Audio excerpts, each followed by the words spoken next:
Hi, my name's Tom Dance. I'm a motorcyclist and filmmaker from Jersey.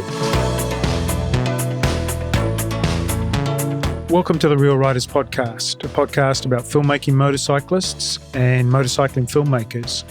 My name's Simon Josie, and if this is your first time here, welcome and thanks for listening. I'll keep this intro brief today and get you to my conversation with Tom shortly. If you've already heard episode 28, which was my chat with Greg Villalobos, you'll be somewhat familiar with Tom as he shot and edited the video for the Adventure Spec Trans-Morocco trail film that Greg and I talked about. I checked with Greg last week and he told me that the film will be released as part of the new Adventure Spec Mongolia jacket and pant launch, which is coming this summer. Before we get to my chat with Tom, let me remind you that the podcast has an account on Instagram where you will find, amongst other things, trailers for each new episode. And if you want to know what I've been watching recently, follow the Real Riders account on Blue Sky. Links for both the Instagram and Blue Sky accounts are in the show notes. As always, if you have the time and inclination, please consider rating or liking the Real Riders podcast in your favorite podcast app or on YouTube. This will help other listeners find the podcast. Righto, let's get to my talk with Tom.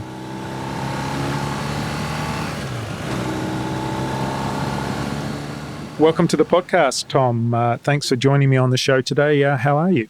Yeah, I'm really well, thanks. Living the dream. Yeah, all good. It's a bit cold here today. Raining out, so the cats are dangerously bored, so they might do some interruption. But Oh, I would welcome that. That's probably more interesting than me talking. And at the moment, you're currently in the south of France, and I'm up here in Germany, and it's a bit cooler than it was, but it's definitely spring has sprung. It must also be the same down there at the moment. yes, it is. It's actually been quite warm the last week, but I think it's just started raining, and we're at about, I think it's nearly about 1,000 meters here. So okay. Not quite into snow territory, but it's not far from here. Right. So at about 1,400 meters, I suppose, you start to see some of the snow, so it's close. Yeah. I noticed one of my former guests, Julie, she had been posting some videos to Instagram still recently, and she lives close to the Black Forest, and she was up on the top of the Black Forest, and there's still quite a lot of snow around, not on the road itself, but I could still see it on the side of the road, because we haven't seen snow around here for weeks. And hopefully we won't see snow again until next winter. Fingers crossed. Yeah. So look, listeners who've heard episode 28 of the podcast, my chat with Greg Villalobos, will know that you recently shot and edited a film with Greg, which was set on a section of the Trans-Moroccan Trail. I'd like to ask you about that experience, but first, can we perhaps kick off by me asking you how you got into filmmaking? Yeah, so filmmaking has been, it's been a recent venture. I started out in photography. My background is in still photography, so that came a lot before filmmaking.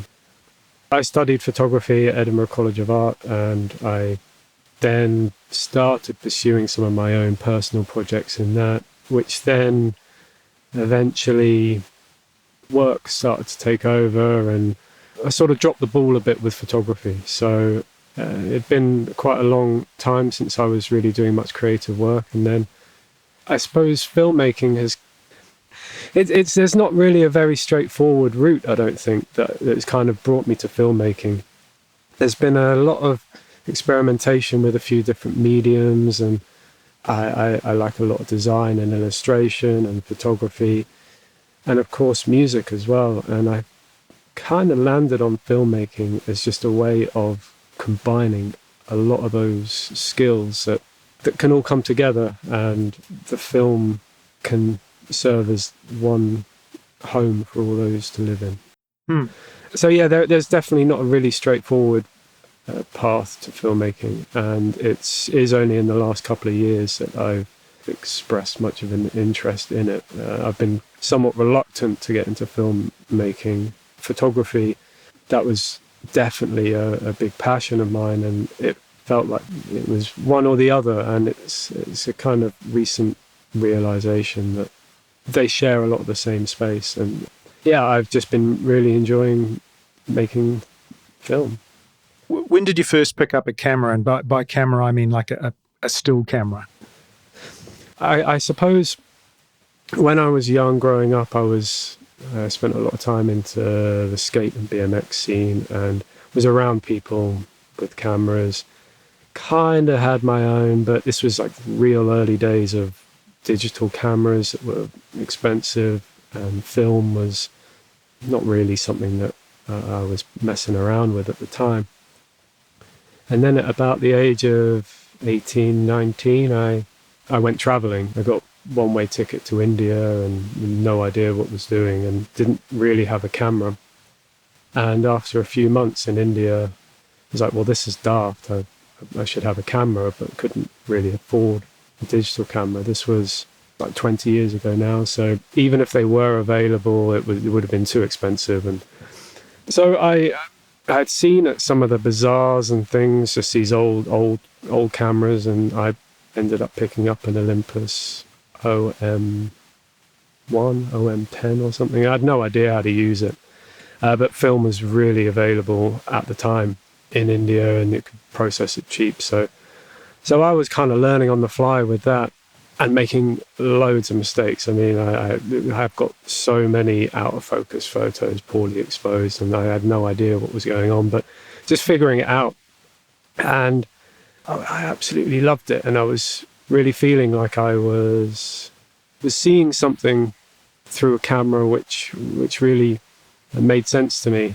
But I had no real reference point of photography. I had, apart from the skate and BMX sort of scene and magazine stuff, I didn't really have much of a grounding in any art history or photographic history. And by chance, I think it was either Mumbai or Delhi, and there was an exhibition at the art gallery, which was a Magnum photography exhibition focusing on Cartier-Bresson's work that he had made in India and a lot of other Magnum photographers. And this was totally by chance. And I went in, I thought, I've been having a go with a camera, let's see what this is about. And it just changed my world, really. It was just a total awakening, seeing that work. And it was an immediate understanding of what I was doing and how that fitted in with things, and it gave me that reference point. Now I had these ideas. I had people that I could sort of look up on the internet, because the internet at the time was less discovery based, I suppose. Unless you knew what you were looking for, you didn't stumble into things. And I wasn't a huge computer kind of guy. But at this point, I then now had terms, documentary photography, street photography, Magnum, Cartier-Bresson and things like this. So this was what really started my interest in photography. And from there, I continued traveling for a couple of years and continued taking photographs. Eventually, in my early 20s, I decided that this was something that I was really interested in and started applying for universities and was accepted into Edinburgh College of Art, which is where I did the photography degree. But at the college there, it was taught very much like an art course. It was all analog. It was all colour dark rooms, your own processing, own printmaking and development.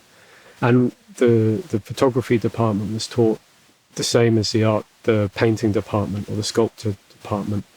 And that was fantastic. That was exactly what I was looking for. But what it didn't do was provide you with much skills in making money when you left. The commercial side of things was really not focused on. So I had spent a lot of time in between my travels. I'd been working as a tree surgeon to earn money and all this. And I knew that whenever I needed, or whenever it got to summer break or whatever, I could get back home, make a phone call, or say I'm back on Friday and I've got a job on Monday and I can turn up and do it. And when I graduated, I was a broke student, so I needed a job and started back into tree work and then got more serious into that. And slowly things, while I tried to maintain my own personal practice of photography, it just fell by the wayside a bit, and motorcycles came into the scene. And while those two things are really well linked, there were definitely things that meant the camera and the motorcycles sort of took their own sort of path, and the camera was left behind. And yeah, it's been recently that I decided I really need to get back into finding some way to express my creativity, and that's been through filmmaking. I do want to ask about how you got into motorcycling, but coming back to art college, because I did a very sort of standard arts degree, and not fine art. I mean arts, politics and history and stuff like that. Mm. And I could, if you asked me, I could probably say, well, I think this is what I learned at university and this is the benefit. And I wanted to ask you a similar question. You obviously had a lot of experience as a photographer, if not a trained one, before you went to university. How would you sum up what was the greatest benefit for you as a photographer from doing that photography degree? I think just giving yourself the permission to just go crazy, and just do whatever it is you want to do. And that really is something that, when you're not in that environment, is very difficult to allow that to happen. That makes sense. Through the middle parts of our lives, we become very conservative. Yeah. For very obvious reasons, whether it's around family or financial stability and things like that, where we have those freedoms at the beginning and hopefully towards the latter part of our lives as well. It's maybe why I do a lot of podcasting these days. Talking then, before we forget about it, the motorcycling. So yeah, how did you get into motorcycling? And it sounds like you came to it a little bit later. I did, yeah, I did. But my first real experience on a motorcycle was actually in India. It ran quite parallel to the cameras, actually, and I was there, and I had no motorcycle license or had ever ridden a motorcycle, but there were all these Royal Enfields running around, and I thought, I've got to have one of these. So I spent some time on an Enfield and traveling around the south, and it was brilliant. But I think I had the sense to step back from that and say, well, I don't have a license, don't have insurance, I'm riding around with flip-flops and board shorts on and no helmet, and right, let's park this for now and can kind of revisit. Motorcycling didn't happen until after I graduated, so I would have been 25, I suppose, and that seed of motorcycling was planted in India alongside the photography, and I think I recognized that I needed to do this, that the two will go hand in hand so well. I kind of graduated, I wanted to pursue my photography, and I thought, I can get on a motorbike and go off wherever and take photos, and which was how it kind of started. So I got a bike, and then I convinced my buddy to get one, and we took this trip. So I think we were both on like provisional licenses or something, and we drove there. We were like, right, he got a C90, and I had an old Chinese copy of a GM Suzuki 125 thing, and we were like, right, we rode to Barcelona, and we took a month and kind of made our way down there, and that was my first real experience of motorcycling, and it really quickly snowballed, and the adventurous side of things. What happened was the technical side of riding and being able to get to these more harder to get to places or more challenging terrain meant that I was really focusing on riding technique, and slowly the camera started to fall away from that, and I felt that I was having to give a lot of resources into learning motorcycle riding and getting off-road and all of this, and it was very difficult to focus on the both. And it's kind of come full circle now, because I kind of started doing enduro type riding, going to Spain and Portugal, Bulgaria, and then rally racing. So for the last 3 years, I've been rallying, and what that has allowed me to do is kind of separate the two things completely. So motorcycling for me now has become two very different beasts. If I'm going racing a rally, that's for the thrill of the ride for me. Whereas when I'm adventure riding, the camera is just as important as the motorcycle.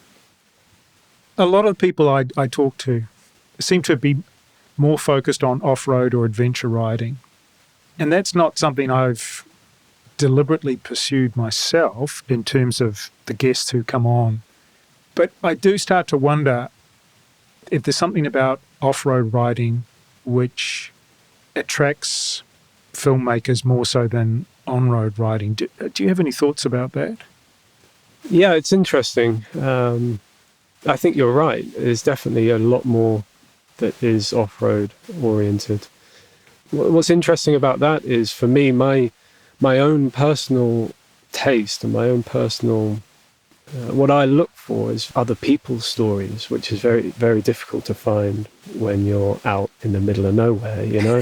So there's like there's something going on there with, like, yeah, it's great to be so far off the beaten track when you're out in nature on your own, but I think to point a camera at, I definitely gravitate towards people. And so, yeah, there's definitely a correlation between the off-road riding and the filmmaking. And now, after spending quite a lot of time, I'm not a real hotshot rider, but I can ride well enough that when I'm on a pretty rugged trail, I can be looking for where the next shot is, not where the next rock that might kill me is, you know. And so that's really opened up a lot. But yeah, I think there's something really interesting about getting out there into nature, and I think there's a lot going on with maybe the camping element that you can point the camera at, and the natural beauty. But from a personal perspective, definitely it's about interactions with other people that I think is the interesting thing to film. Okay, so that's interesting, because I wanted to ask some questions a little bit later on about a couple of your films, but I'm going to jump to that right now, because you've thrown up a couple of films onto YouTube, and they're both set in the Pyrenees, and at least they were both published last year, 2024. I can only assume that you shot them last year. Yes. Yeah. The first one you did with a bunch of people, but the second one you did by yourself. Or I assume those are pictures of just you riding by yourself in the second one, yeah? So the first one, it's called Dirt Bike Adventure, Spanish Pyrenees Coast to Coast. That's the one that you did with the guys. And then the next one is a slightly shorter film, and it's called Trails of Discovery in the Pyrenees. So coming back to what you were saying about being drawn to actually stories of people and filming people, tell me then the experience of making a film basically about a bunch of riders compared to basically a film that was just about yourself. And what were the sort of the challenges for you as a filmmaker, a storyteller, with those two different scenarios? What were the sort of the advantages and disadvantages?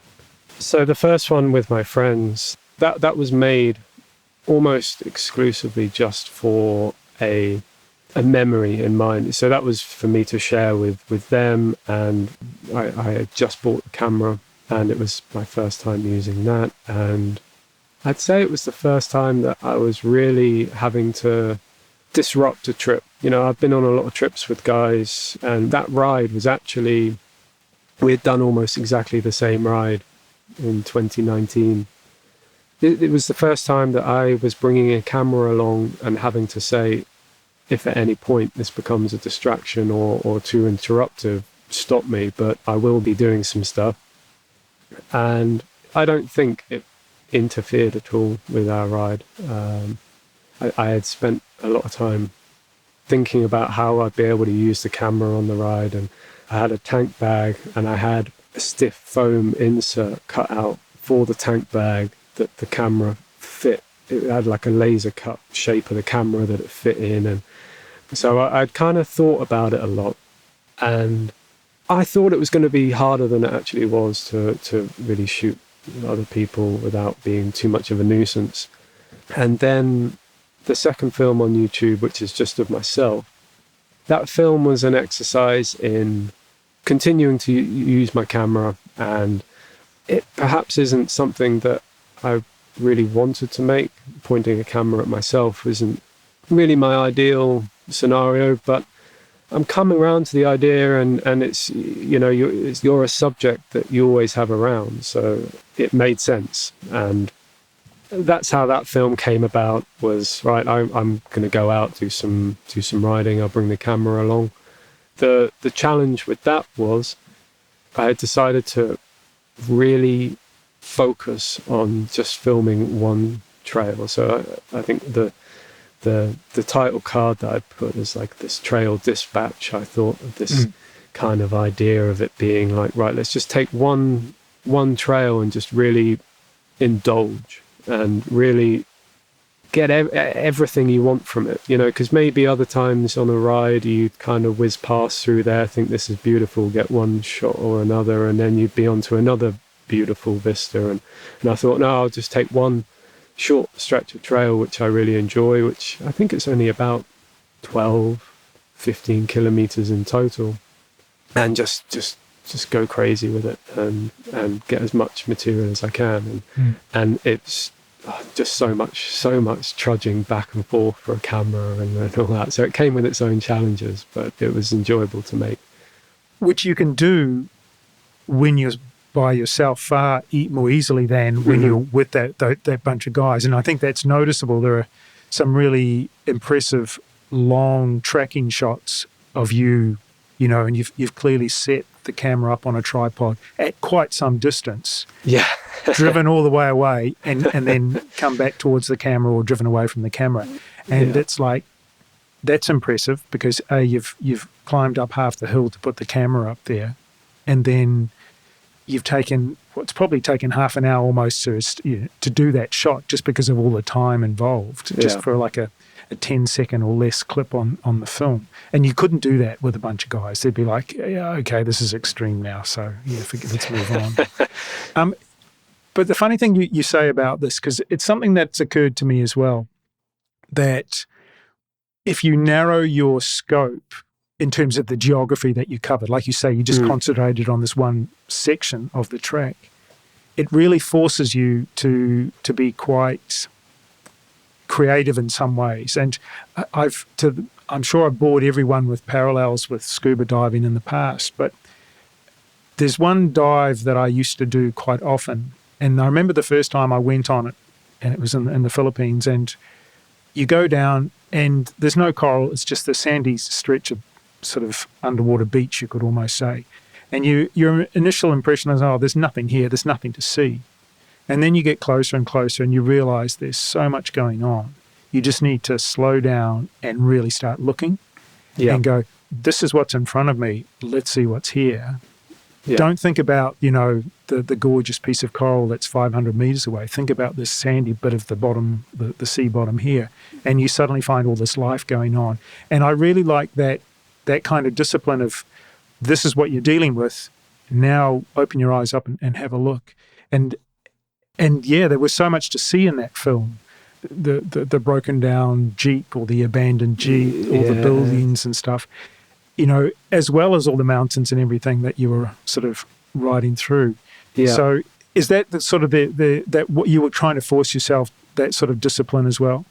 Yes. I had ridden in the area. That it's not too far from here. Like geographically, it's probably only 20-30 kilometers away from where I am right now. But the nature of the terrain, it gets very steep very quickly. So that particular area where I've been riding is best accessed from the Spanish side, which involves a kind of fairly lengthy drive, a good sort of three or more hours to get round.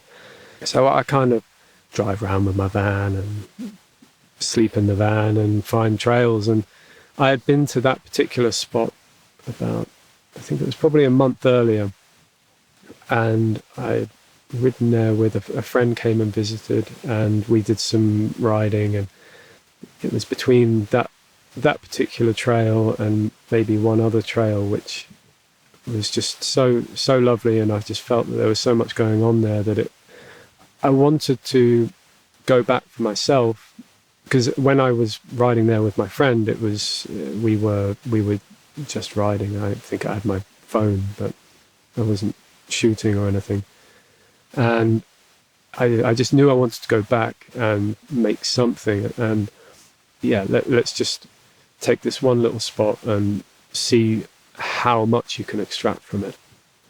In the first film, the group ride, the one that you do with your mates, do you appear on screen at all? I don't think you do you? I think there's one shot at the beginning, which is like me driving up the driveway. Okay. I think there's like there's a shot I come around the corner. That's right at the beginning, and I think that's the only time. I think my friend was holding the camera, and Right. it's just totally blown out, overexposed. But not his fault. I think I just handed it to him to say hold this, and I think he just was like, well, since I got it in my hand, I'll click go. And so that I think that was the only shot. Okay, because one thing I was thinking as I was watching it is that, to me, the camera or the camera operator feels almost like quite a distant observer in sort of an old-fashioned filmmaking kind of a way.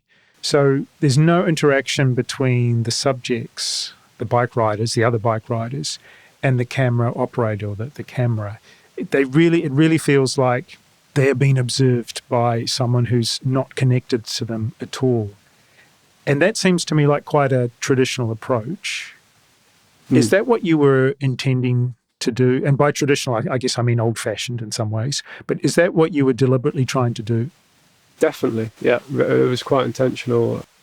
I kind of had a very, I guess, traditional kind of filmmaking mode I had in mind, and I wanted it to look and feel a certain way.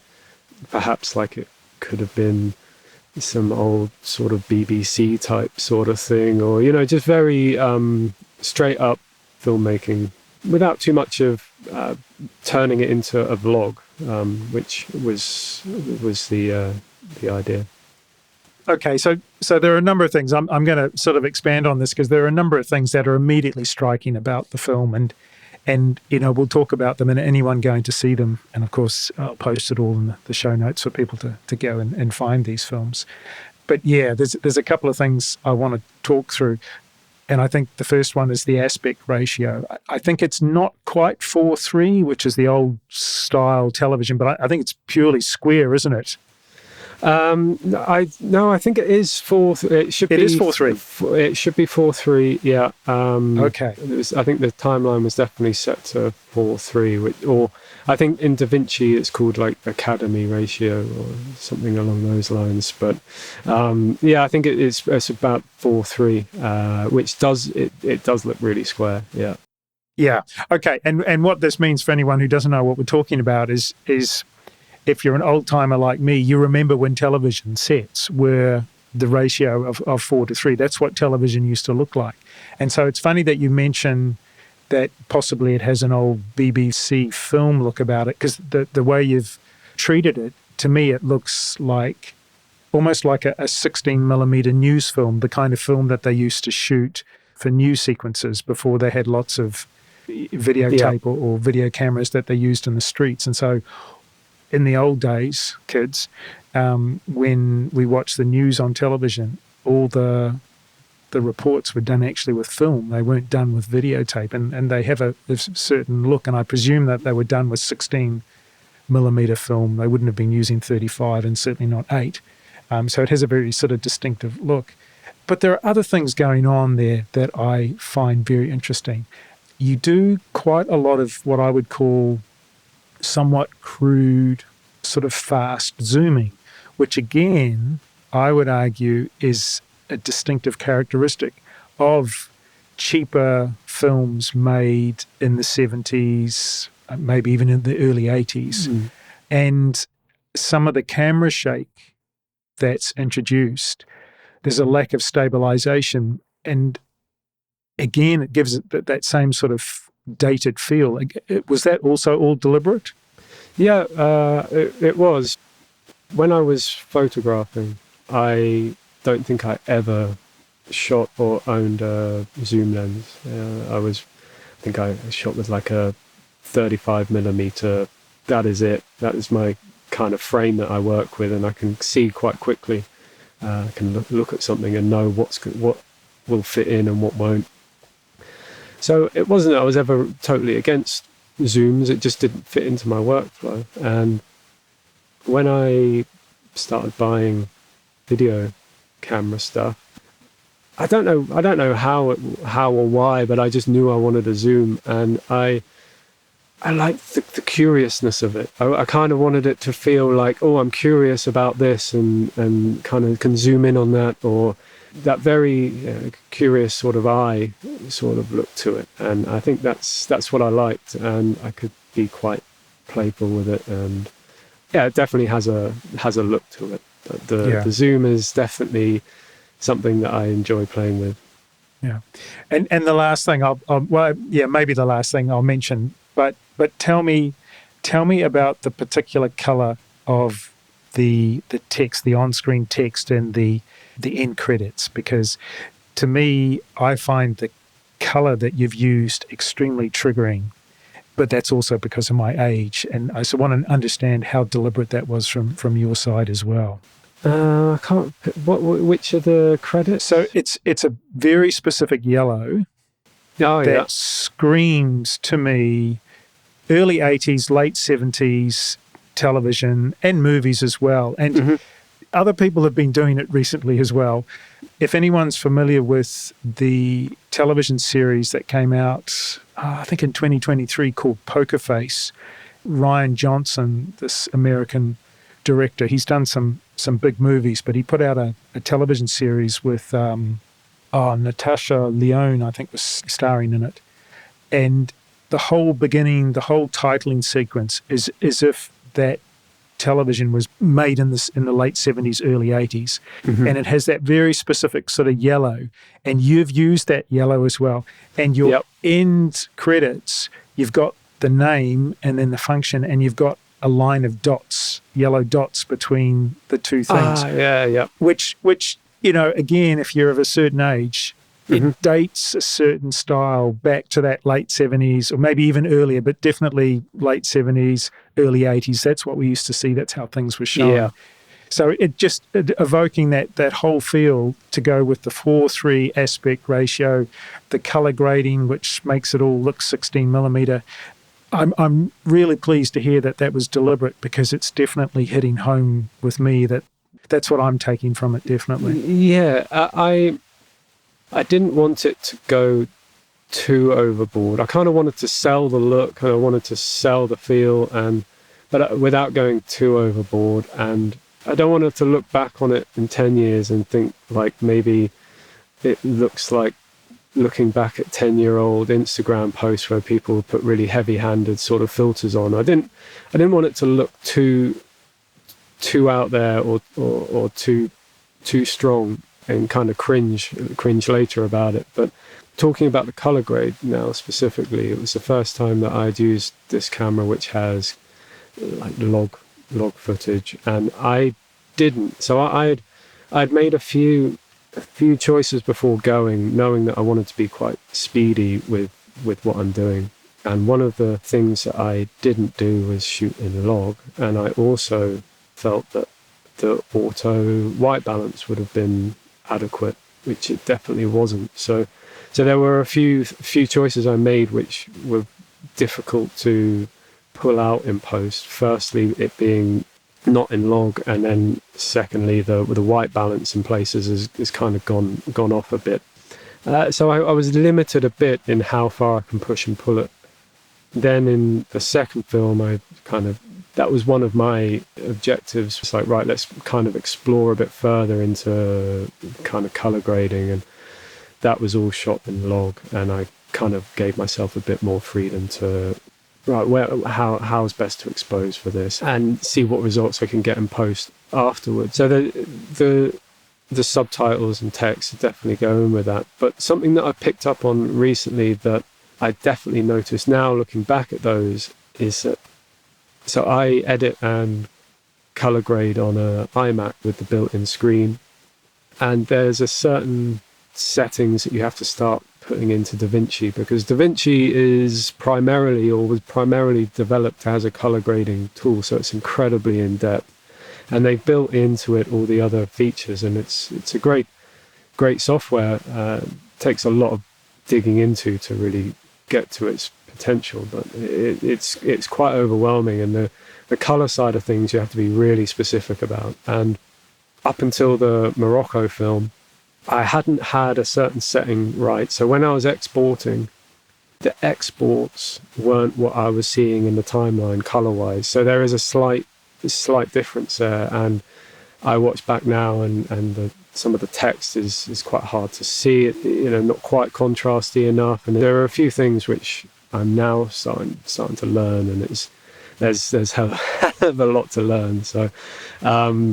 But yeah, the color grading, the text was all quite deliberately done to kind of have that old school look. And when I learned photography, it was all film. I shot all film. So when I see images, or what I look for in images, that's what I'm looking for. And that's perhaps why I kind of gravitate towards that more analog look based on that experience. And that's my default. And if I look at an image and think that looks like a nice tones, it's usually got that analog feel. So that was the reasoning behind that.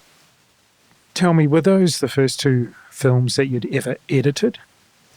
No, I had a bit of editing before, but all on my iPad. I had used LumaFusion. So the first video-based camera I got was a GoPro, and I had made like a series riding the TEP through the Balkans, so like Albania, Montenegro, Bosnia, Croatia. So I was going to race Dinaric Rally there, and I'd been traveling on my motorcycle with Ruby. We'd been away for 6 months or so, and we were in the Balkans when the rally was going on, and I rode from, I think, North Macedonia, Lake Ohrid, and I rode up to the rally, and the organisation had put out a competition to, I guess, raise their profile a bit on social media and stuff, which was the Road to Dinaric, and they invited the participants to document their preparations and trainings for the rally and upload it with hashtags and all this for a prize. So I decided, right, well, I'm doing something interesting coming up to it, and I'll film it and I'll put it on YouTube. And it was all on GoPro, and I met up with two buddies. They were on their own little trip. They rode, I think they spent about 3 months riding the TEP through France, Spain. They've got the ferry to Italy, rode across Italy, ferry to Albania, and I met them in Albania, and we rode the TEP. And I obviously had time on my hands because I transcribed the whole TEP through the Balkans into a road book, and this was kind of part of the training for this rally, and had all the tulips and all that. So we rode that, and I filmed it, and it was all done on LumaFusion on my iPad. So that was my first filmmaking efforts, and they're still, I don't actually have the original files for that anymore, but they are still all on YouTube as like unlisted at the moment. But I do have some future plans down the line that maybe of a way to maybe bring some of those back to life a bit. So they're all there, and that was my first experience with editing and filmmaking. To me, video editing is a completely different world to photography. I think it's a different skill because there's so much. It's not just about selecting and making decisions about what you're going to see, but so much of it to me is about timing. And I guess once you've taken a photograph where timing is important, but when you're doing your post-production, timing is not an issue at all. But timing is what editing is largely all about. In video editing, completely different discipline. Mm-hmm. How have you found making or, moving from that very stills-focused world into a moving image world? Well, I look at it a lot like the same way that you might sequence a photo book.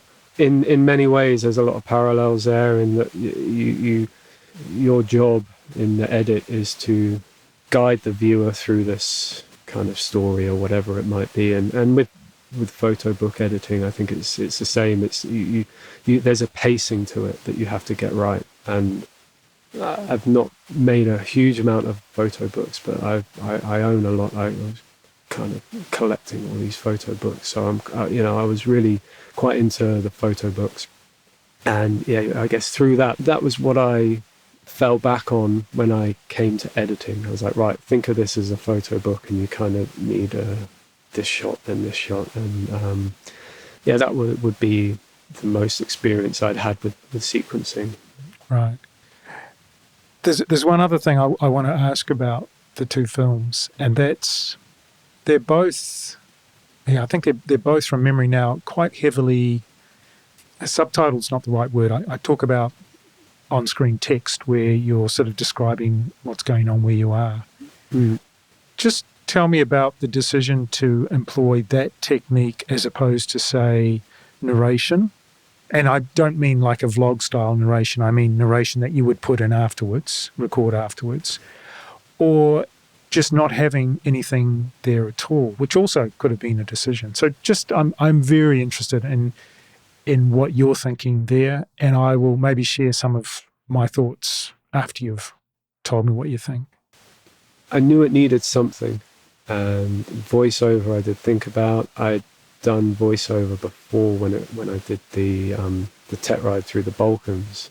I'd used voiceover, and I was never really happy with it. Just from my listening to your own voice is not something that anybody really likes to do. So I think that was that came into it a lot. So I didn't want to voice over it. I didn't want to do nothing. I knew it needed something to elevate it a little bit. I couldn't rely on just the images alone.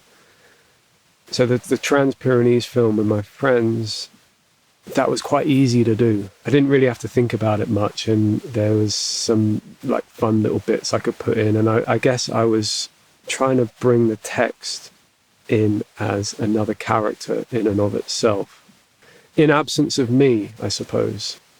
So that's where that came in, and then it was a very obvious choice for the second film. Well, I'll put some text in, and the text that I used, or the tone that I was kind of going for in that film, I don't know if it comes across, but I was trying to perhaps go a little bit overboard on it. It's a little bit overly poetic, and that was done deliberately. What I wanted that film to be was just I just love riding. I love being out on a bike in the mountains, and it was just for the joy of riding. And I think a lot of content relies quite heavily on the narrative to be that of struggle and challenge, and perhaps that can then translate into, maybe for whatever reason, probably mostly the algorithms and stuff, you kind of got to sell it a bit harder than it actually needs. And so instead of going overly macho on it and making it about like the challenge of it, I wanted to maybe go a little bit overboard on the gushiness and being a bit over the top there. So a bit more lyrical, let's say. Yeah, I think particularly with the second one, the shorter one, where you're just riding by yourself, I had to watch it a couple of times. Well, I wanted to watch it. I've watched it a number of times. I think the first time through, I sort of had half an eye on the text, but I kind of wanted to see what was going on because my eye was sort of drawn more to the visuals as opposed to the text. And I thought the text is going to tell me what I'm seeing anyway, so I'll deprioritize that, at least for this first time through. And like the second time through, I did the opposite, which was like, okay, I'm going to prioritize watching the text, because I actually found it, and maybe my brain, I found it quite difficult to maybe I'm just slow. I found it quite difficult to read everything and to look at everything that was going on at the same time. But I kind of wanted to make sure that I read everything because I could see that you were trying to have a little bit of fun with everything that, because as you say, it was just a little bit over the top. It was interesting you say that the text on the first film with friends, maybe I'd shared a version before or something like that. The text goes too fast. I can't read it. I was like, "You're actually reading it?" I didn't expect. I was just kind of putting it in there for just as a visual element, or I didn't actually really consider it that it was going to be read. So then I was like, right, well, I went back over it and tried to kind of stretch it out and pace it a bit better so it was more readable. But yeah, definitely the text is. I'd like to think the text is optional. It could be enjoyed with or without. If you didn't want to read it, you could quite happily just be immersed in the visuals as much as anything else. Interesting. Yeah, because I think not on an episode, or maybe, I'm just trying to think. I've had quite a few conversations with my friend and former guest of the show, Nick Jacobs, about what can be removed from a film. I sort of teased him a little bit. Well, maybe you can take the maps out. Maybe we don't need to see the maps. And I was thinking, could you do the same with your text? And it would sort of add maybe an element of mystery, but potentially also a little bit of frustration and confusion. I'm not sure where that line lies exactly. Yeah, I am wanting to introduce more narrative aids into the filmmaking so that it's less dependent on that to give you context. I think it could be removed and just be watched for the visuals. Maybe I don't know. It's difficult. It's a difficult call, but I mean, it's certainly not intended as a criticism. It's more, I'm kind of interested in challenges such as you take someone who's used to working in one genre of, say, filmmaking, someone who's only done one ever type of film, and say, right, you're now going to make a motorcycle film or an adventure motorcycle film. And I'd be really interested to see someone who's done something completely different, something like daytime soap operas from Mexico or something, bring them in and put them in and say, right, you're going to make a 15-minute motorcycle adventure film about the Tet in southern northern Italy or the Balkans. Go to it. Let's see what you do with the subject.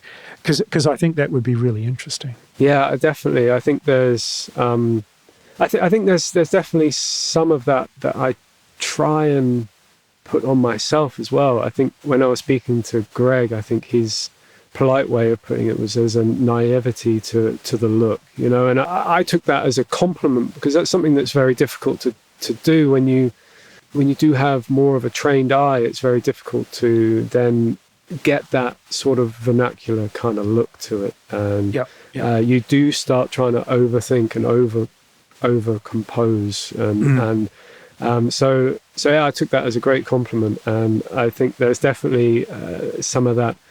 What would somebody else find interesting here, or that perhaps when you're too close to motorcycling and motorcycling adventure, you can quite easily think that the interesting thing about it is what tires you're using, or and to me it was not about that at all. And I think particularly for that second film with just myself, I kind of wanted to explore this idea of perhaps there's more motivations to watching a film than just having to have a very heavily loaded story and narrative on it. And there's some motivations to watching a film. You don't listen to music because of the story, for example. And so I was kind of trying to bring some of these sort of ideas into it.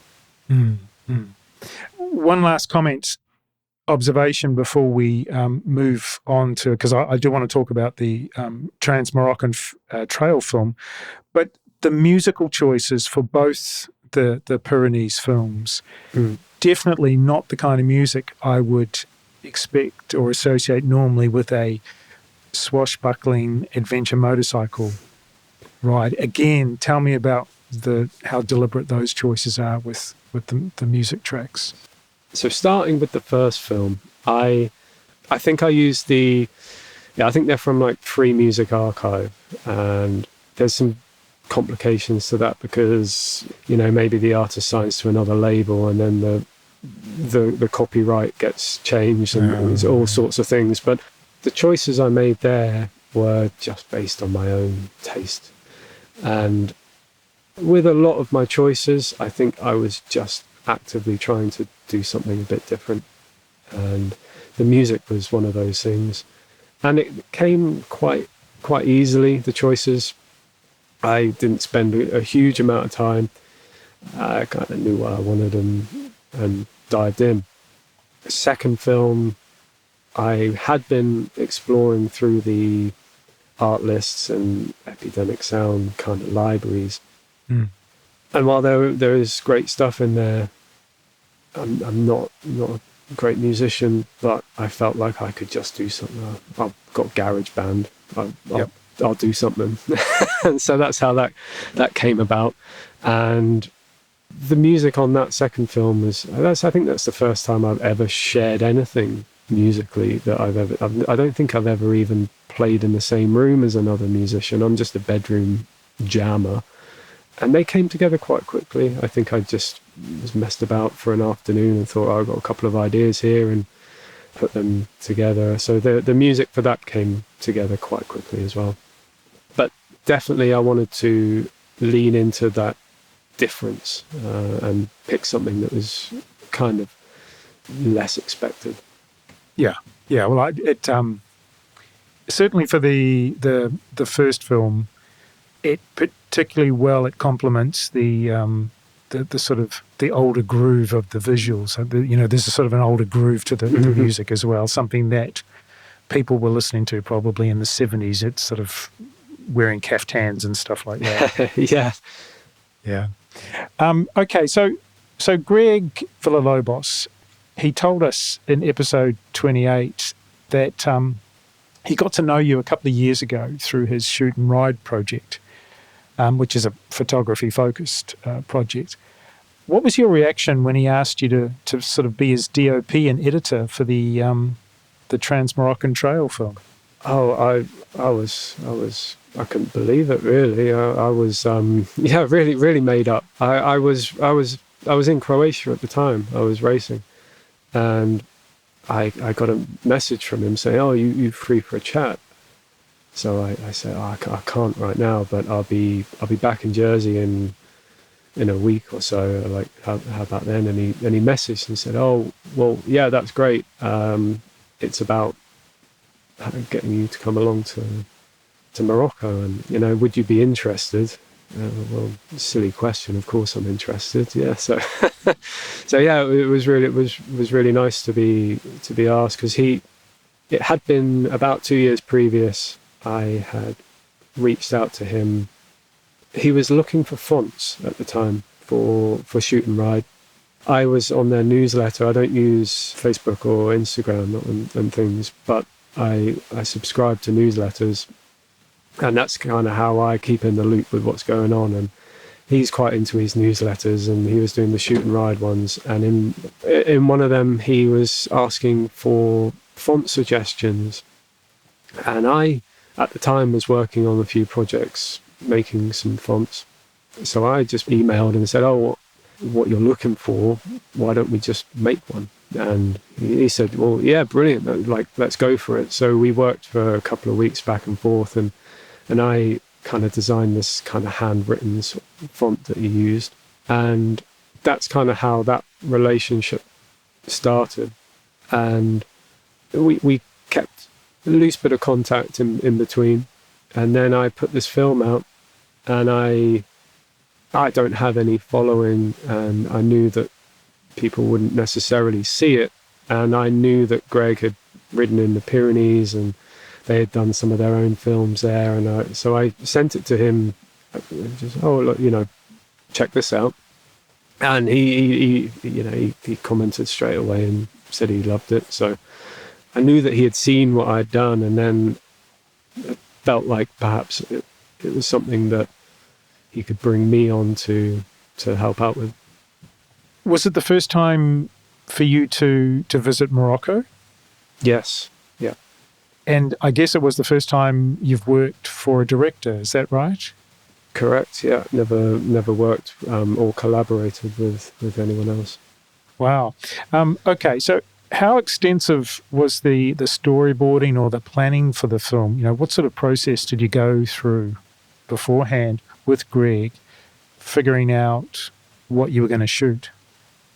So initially, a lot of the conversation we had was just making sure we technically had everything we needed. So what cameras we got, lenses and audio, this, that, and the other. It's not something that I had done job-wise, so I was just making sure, right, I don't want to get there and I don't have this or don't have that. I don't know what I'm going to need. So we covered a lot of ground there, making sure that we had everything we needed technically. Then when it came to the story, we had sort of spoke, okay, right, what's the film going to be about? And Greg had sort of said that, he can do a lot of the heavy lifting when it comes to the actual narrative. And when we left, we knew, choosing myself, that we wanted something, I guess, visually a bit different. And yeah, we wanted to make something that just had a bit of a fresh take on what you could do. And I think that was really important. We bounced a few ideas around about, I guess, kind of trying to work around the idea of common wisdom on YouTube of, you kind of make the thumbnail and title before you even start filming, because that's what, people click on. So you kind of got to make sure that you have something in that department. And we had a few ideas, but I think being as we hadn't worked together and I was new to this, I think the real challenge to overcome was like, let's make this happen, let's get it over the line was what was important. And we were going to Morocco, it's going to look good, it's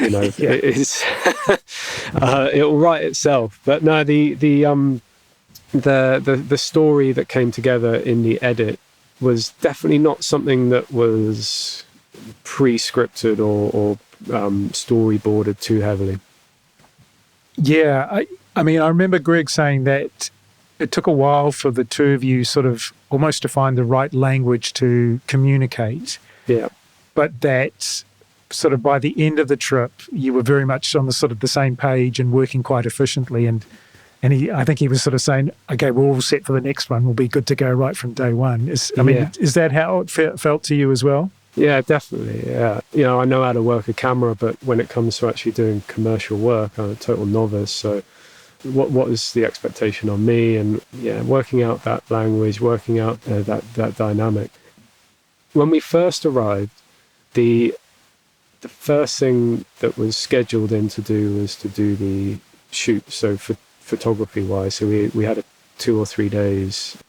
I had a bit of time to start feeling stuff out with a camera on my own before it was too critical that I was doing my job well. I had a bit of breathing room there because Greg was busy with photographs and he had a very specific requirement with what he was doing there. So for those first couple of days, I could start to feel out positioning myself and what to look for, what I need to get, and try a few things out. So we were straight into it, but I did have a little bit of wiggle room to work with before it got to the adventure trip, which is when the responsibility then transitioned into me to really capture the adventure ride. Thinking about what you imagined the trip and the film was going to be beforehand, and sort of what ended up as a result in the end, is there much difference or deviation from what you thought might happen and what actually did sort of eventuate? I don't think I went into it with a very clear idea of what the finished product was going to look like. Greg didn't want to be overly heavy-handed. Like, he's brought me on because of what I've done, and, you know, didn't want to try and polish it up too much. From my perspective, this was a really great opportunity to work with a commercial client and to deliver them something that they want. So there was a kind of definitely kind of meeting halfway. I think I wanted that opportunity without compromising too much on my style to be able to deliver a product. I didn't want it to be too avant-garde. I didn't want it to be too, you don't want to alienate viewers, and you don't want to, Adventure Spec have their audience, which are already used to a certain type of content. So you can't drift too far from that, I don't think. And I wanted to end up with something that we're both happy with. But my preference there was that Adventure Spec and Greg ended up with a product that he felt really fit what he wanted. And that's definitely got a lot of my hand in it, and you can definitely see my input, but it's quite different to what I have done previously.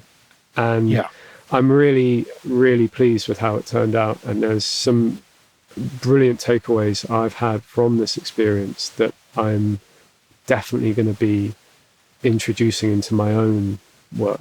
And it's kind of given me that opportunity to try things that I perhaps wouldn't have done of my own back stylistically. And it's been great. So definitely different to what I've done before, but certainly moving towards where I want to go.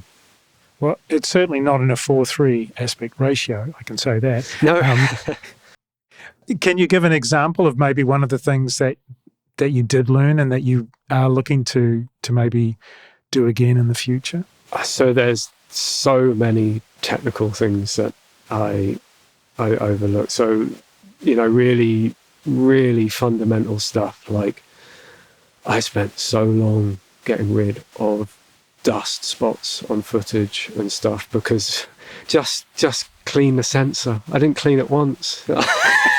And there's like nearly through the whole thing is just like just on. So it's been quite well hidden. But when I got back and looked at it, I was mortified. It's just the dust. It was just, oh my God, what am I going to do? So there's things like that, and the audio. I definitely, in the past, I've been really satisfied with just the onboard stuff because I like that stereo image that the onboard mics capture. So I've never really filmed anyone talking to the camera, but I like the immersive kind of stereo image that the onboards get. So there's things about that which definitely didn't work, and going forward I need to sharpen up on the audio capture. But more specifically to the actual filmmaking side of things, aside from the technical, the talking to camera was definitely something that I would like to bring in, whether that's so in my own work, whether that's myself or someone else. I like a much more sort of formal talk to camera. The use of practical elements in the film as well. And listening to Greg's interview, it's really obvious, from his previous films that he likes to include that, and bringing me on and saying that we wanted to include some more of that side of things. I've spent some time doing those things, which again, I wouldn't normally have dedicated so much time to myself. I know on the Pyrenees film, I did the kind of map shot at the beginning and thought, oh, that's great. I just don't know how it's kind of going to land. So I didn't continue it through the film. I was like, right, this is just for my friends. So that like, I've spent a day on this. So like, that's enough. I can ignore that. But I think that was really good to dedicate a lot of time to the practical side of it, like after the fact. I think that's one of the things that we did speak about before leaving, while we weren't storyboarding, we had decided that there are creative ways that you can tell the story without having the footage, like maps. But we used like the postcard shot and a few other things. So where you don't have something that you can use to tell that little bit of the story, you can make it up. And I did like a small animation for the flooding and things like this. So there was a lot of flexibility there and a lot of freedom to get stuck into that, which was brilliant. And I will definitely be using that more. Just mentioning the equipment as you did a wee while back, other than the lack of a stabilizing gimbal for the in-vehicle shots, and people go back and listen to episode 28 if you know what I'm referring to, was there any other equipment that you felt you missed or needed on the trip and that you'll definitely be taking next time? It's difficult to say. I'm really trying to just work on the essentials, and there's a creative limitation that comes with just having, I've just got one camera, that one lens, and work with that. Now, so obviously when I filmed myself, I had a small tripod, like a very small, like jobby one or something, that was the Gorilla Pod type things. I've thought about the idea of perhaps incorporating more static shots on tripod. I'd like a longer lens. I really like the telephoto look, and that's something that I would like. Just where do you stop? You could give me any budget and I'd spend it all on equipment. I'm a bit of a sucker for all that. So I'm really trying to keep it as stripped down and minimal as possible. And the zoom lens that I use at the moment, I took two lenses, a 24mm 1.9, which is a Samyang VAF, which was like it's a new line they have out, which is like an autofocus cine type lens, and it's quite compact. So I took that, and I took the 18 to 105 f4, and while that lens isn't amazing, it just covers so much range, and it's compact as well. The camera I use is an APS-C size sensor, so it's not a huge chunk of glass like a full frame lens. It's quite a compact package. It offers quite a lot of range. And while we did have the support vehicle with us, I was riding with the guys. I couldn't rely on it, so all of my kit had to go on my back. So I could have brought a whole lot of other stuff, but I wanted to make sure that I was set up as if I was totally embedded with the guys riding. So I had to keep it quite lightweight. And yeah, I'd like a longer lens. I'd like a few other lenses, I think. But the audio side of things is what I'd like to invest in next. So for the camera, you can get a top handle that has XLR inputs and things like that. So I'm looking at that. I don't want to make it too bulky that I can't really carry it. And the other thing that I would like to add or bring along is a better secondary backup camera. So before leaving, I knew I didn't want to just have a camera failure and be like, sorry guys, like I don't have anything else. So about a year before, a friend had asked me, he wanted a compact, and I had recommended to him the Sony ZV-1. I was like, oh, do everything you need, and he didn't get on with it and was selling it. So I said, right, I'll buy it from you and I'll take it as a backup camera. It'll get me by in a pinch. And I used it a few times and when you're putting it alongside a camera with much better specs, it wasn't good enough. So I've subsequently sold that. So I'm looking for another backup camera. But there's two I'd really like, kind of on the gimbal side of things. I really like the look of those Pocket 3, the DJI Pocket 3, which is a little... I don't have action cams, but I think that would maybe be something that I'd quite enjoy using. And On the other end of the spectrum, I'd absolutely love one of the more, it's, traditional form factor of a camcorder that's kind of got an eyepiece, you can look through, and is set up a lot more like a traditional video camera, which has better audio inputs built into it, and it's set up for the job. While my camera's great, it's compact. Going back to my YouTube films, it would change things a lot having a slightly higher perspective when you're putting something up to your eye. The difference between holding like a mirrorless camera, which is kind of at waist level, I think that really, there's something to it, just changes that perspective really slightly, and I think it goes along with that more broadcast camera look. So I'd like to maybe try a more camcorder form factor camera.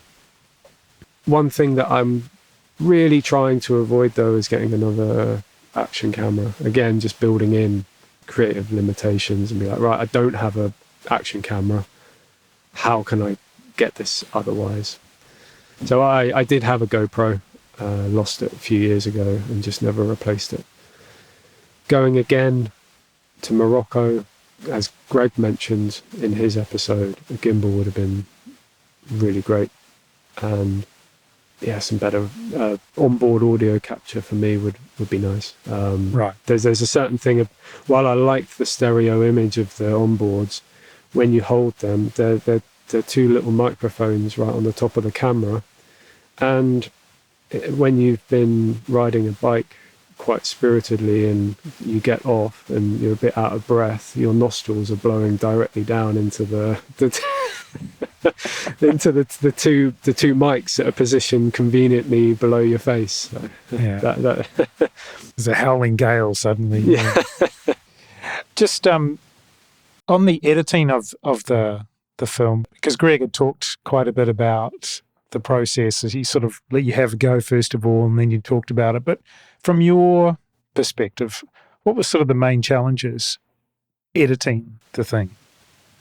So he had given me total freedom to do whatever I liked, and I kind of defaulted to my usual, or what I had done before, which is quite a linear format, quite chronological. I think we had done a lot of bits to camera, lots of Greg talking to camera, and I'd used his talking to camera and then just done sort of cutaways to what he was talking about, and used his voice from on the film as the guiding narrative. And we had done some backwards and forwards, not quite right, not quite there. And as soon as Greg had sent me his voiceover, it's like, right, I know exactly what to do now. It was night and day difference. So I kind of really needed that guidance on what I'm trying to tell. I was struggling with and couldn't quite piece it together. When you've been on the trip and you're there, you're shooting it, it's really difficult to then step back from it and rearrange things slightly so that it makes more sense or tells a slightly different story, because it's not documentary. It's not like Reuters here, it's like, it's pretty much, it's as things happen, but maybe this shot from day 2 fits better in with day 3, and however it might be. So having a structure and a framework to work to. So Greg had sent me basically a blank timeline with his voiceover, and on the black screen just some text, shots like this, and here and there, and that gave me a framework that I could work within, and without being too explicit about what he wanted, I could be creative with the edit, but I knew what the story was that was trying to be told. And the voiceover, I had picked out some music, I put some music to it, and it just, with those two things, totally changed, and it came together really quite quickly until it got to like the the kind of fine details at the end. But as soon as we had those things, it took its shape quite quickly. Right. Okay. Yeah. I guess you've never had to, or you've never had the opportunity to edit someone else's film before. No. Yeah. I can imagine that would be an interesting challenge to do for the first time. Yeah, it was, and very rewarding as well, because you're collaborating with people gives you the chance to bring other things in that you're not going to do yourself. So bringing what Greg had in his mind into the equation really elevated the end product as to what I could do in a vacuum. You know, it's when you're kind of working. So all my experience up until now, I've kind of just been working on my own, and I'm not sharing, or I'm not having much discourse with other creators about, how would you feel with this or that, or does this work or doesn't it? So working with Greg together on the project has really leveled up my filmmaking. Just before we get to the end, I do want to ask you, what do you plan to do next? Like, where does your ambition lie in terms of the filmmaking? Is that clear to you, what you'd like to do next? It's not very clear. Purposefully, left it quite sort of open-ended, and I'd love to do more work with Greg and an adventure spec if that ever came up. Commercial-wise, similarly to the photography, when I first started out, I was very reluctant to do. I just, I'm an artist. I don't want to. I don't want.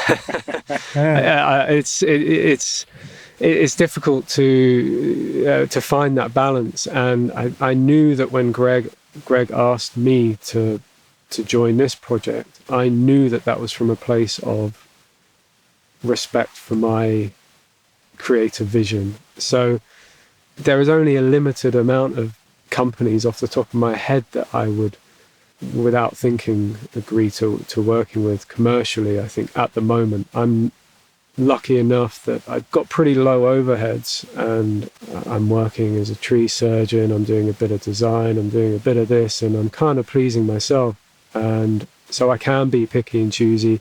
And when Greg approached me, it was an immediate yes, I would love to work with you. And my ambitions filmmaking wise, I would certainly like to put more work into some of my own stories. I've got a few ideas in mind, and there's two very different paths, and I'm not sure which to go down. It's one very quite introspective, or looking at my own kind of ride, my own adventures. And then the other thing, like I had said earlier, was that I really like pointing the camera at other people. That's what really interests me. So I'm trying to think of ways that I could maybe explore that. So my own filmmaking ambitions are, in the immediate future, I think in a couple of weeks, I'm meeting up with the same group of guys from the Pyrenees trip, and we're going to the Picos de Europa in Spain, and we're doing some riding around there. And I'll definitely make another follow-up film to the Pyrenees trip there. And then I have this window during the summer of a few months, and I have these a few ideas floating around, and I just need to decide on one and go for it. So I'm definitely looking towards making some more films. As a tree surgeon, what's the busiest time of year? Is it something that you're busy throughout the whole year, or are there sort of peaks and troughs just because of the natural seasons? Winter is the busiest, I would say. For tree work during the summer, we also get really busy doing just general maintenance. It's mostly hedge cutting, hedge cutting and things like that. But a lot of the big work is in winter. I haven't been working as a full-time tree surgeon for a little while. I kind of pop back to Jersey, do a bit of work, come away a bit, and I'm lucky that I can do that. And the job is quite accommodating to that. Mm. At the moment, I don't have a full-time job. I'm subcontracting to a few of the other firms in Jersey, but I'm finding that that is now becoming less sustainable. They're wanting more full-time people, Mm. and I'm away more often, and the more I'm away, the more you kind of fall out the loop. And so this year I can afford to do what I'm currently doing for this year, and I'm hoping that something takes off and something materializes more creatively, filmmaking wise. I'm hoping I can continue to do more of that and less on the tree work. As I've gotten a bit older, I noticed that it's quite abrasive on my body. My shoulder and elbow are bad, and I like riding my bike too much. I wouldn't want to miss out on riding because I've jaffed my back at work or something. So I'm kind of really starting to think about that, and I'm trying to move towards more into the creative work. And this year, I think, will be quite pivotal for that. And maybe this time next year, I'll have to look for a full-time job in trees again. But I'll try. I'm putting that off until the bitter end. Right.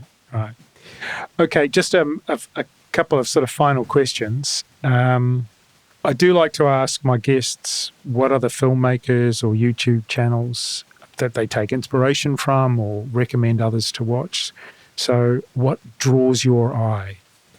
So I'm a big film fan. I watch a lot of cinema, a lot of movies. I like to draw a lot of inspiration from filmmakers like Werner Herzog. I love his filmmaking. I'd say that would be a bigger influence on my work than more traditional cinema. And along those lines, I think, like Bruce Brown films, Endless Summer and On Any Sunday, those type of guys that just weren't waiting for someone to give them permission to go out and make a film. They just kind of just go out and do it. And I think that's what I really look for in trying to draw influence from in my own films.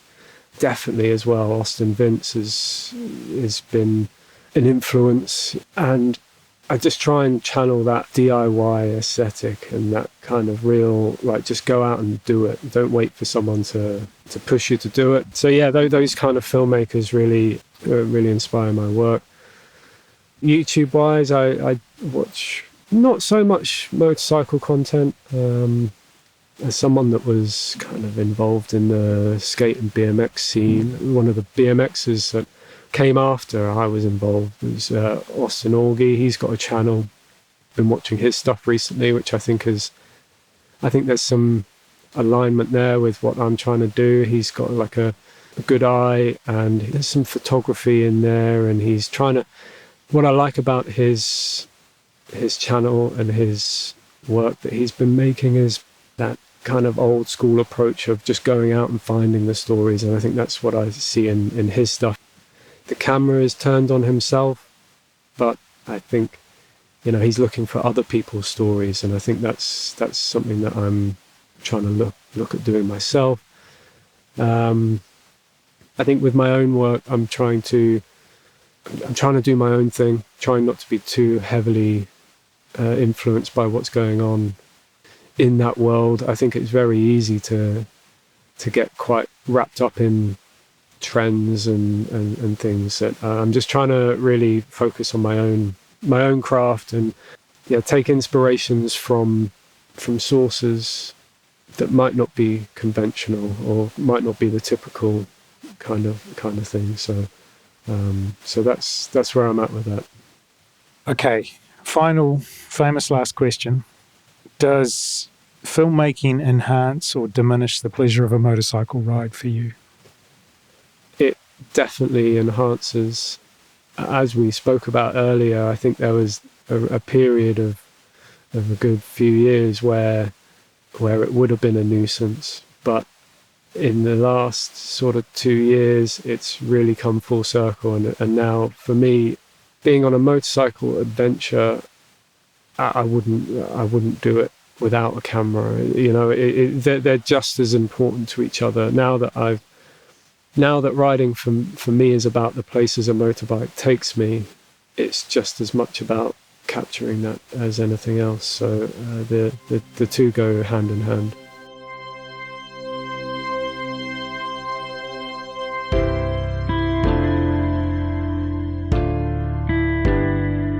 Thanks so much for being my guest for this episode, Tom. Where can listeners find your work online?